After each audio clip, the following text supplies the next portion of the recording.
Ohayo gozaimasu. Bonjour les amis, nous sommes vendredi matin, je vais quitter Tokyo, c'était bien court. J'arrive aux abords de la gare.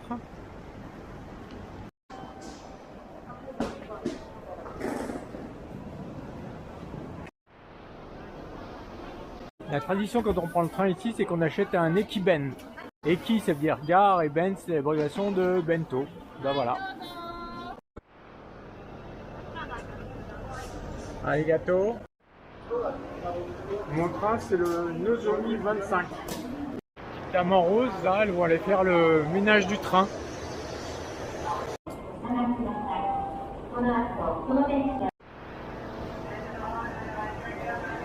Le Shinkansen a été inauguré en 1964 pour les Jeux Olympiques de Tokyo, c'est-à-dire 15 ans avant notre TGV français.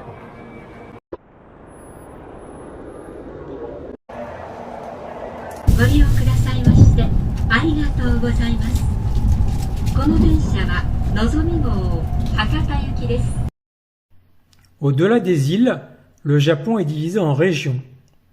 Hokkaido et Shikoku sont des régions à part entière. Au sud, Okinawa est regroupée avec Kyushu. Au centre, l'île de Honshu est divisée en 5 régions, du nord au sud, Tohoku, Chubu, Kanto, Kansai et Shugoku.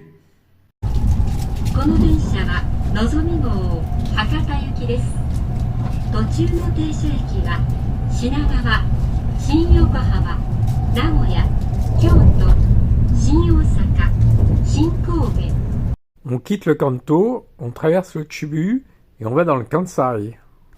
Et me voici arrivé à Kyoto.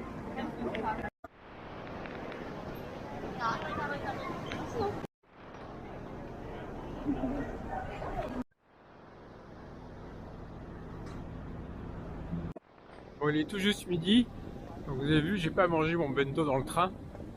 Je me dirige vers l'hôtel et je vais voir si je peux me poser là-bas.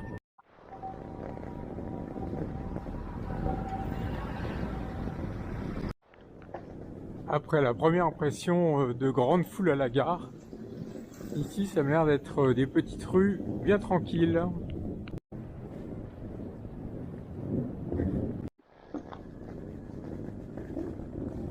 Dans cette grande artère, je peux être très loin. Nous y voilà.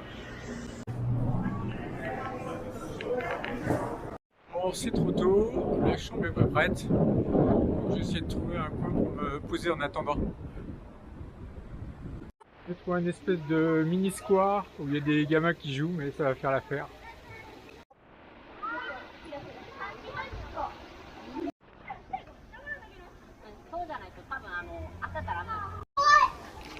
Une petite œuvre d'art.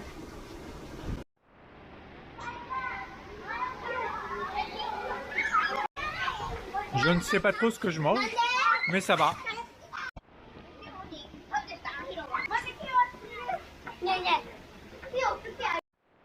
Puisque j'ai du temps avant d'avoir ma chambre, je continue à crapahuter dans la ville. Je commence à comprendre le plan de la ville. En fait, il y a un quadrillage de grandes artères comme ça. Et puis, entre deux grandes artères, il y a 7 ou 8 petites rues, comme celle dans laquelle je me baladais tout à l'heure. J'arrive dans le parc impérial de Kyoto aujourd'hui. Nous entrons aussi dans une résidence de nobles de la période Edo.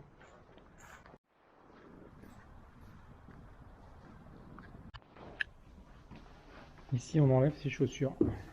Me voici équipé de mes petits chaussons.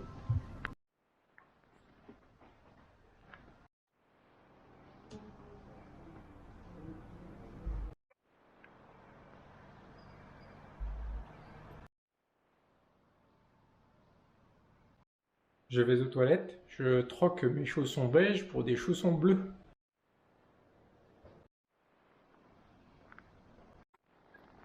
Et ici aussi on fait sa petite photo de cerisier en fleurs bien sûr. Et voilà l'enceinte du palais lui-même. Ce palais est le dernier palais de la période Edo, juste avant la restauration Meiji. Je suis maintenant dans l'enceinte du palais. Ça, c'était le garage des visiteurs. La salle d'attente. Ça, c'est le garage de l'empereur.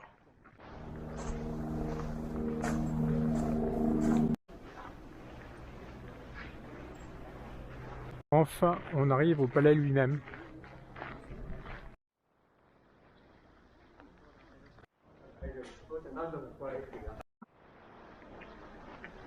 J'ai fini de jouer au petit empereur du Japon. Je vais aller voir si ma chambre est prête.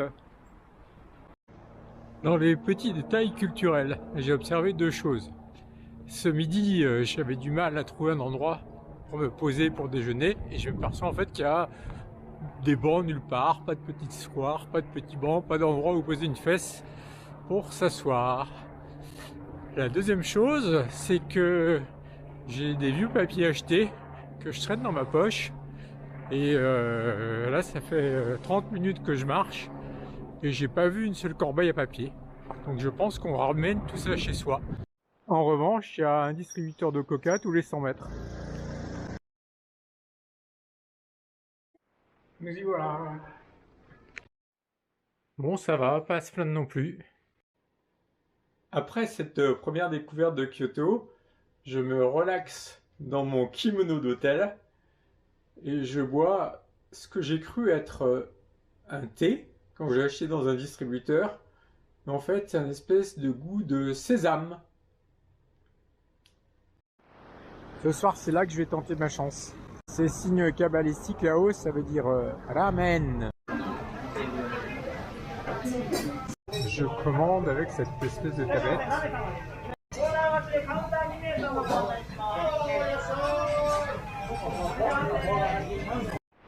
Bon voilà, j'ai passé ma commande. On va voir si ça marche. Voilà, j'ai eu mon bol de ramen.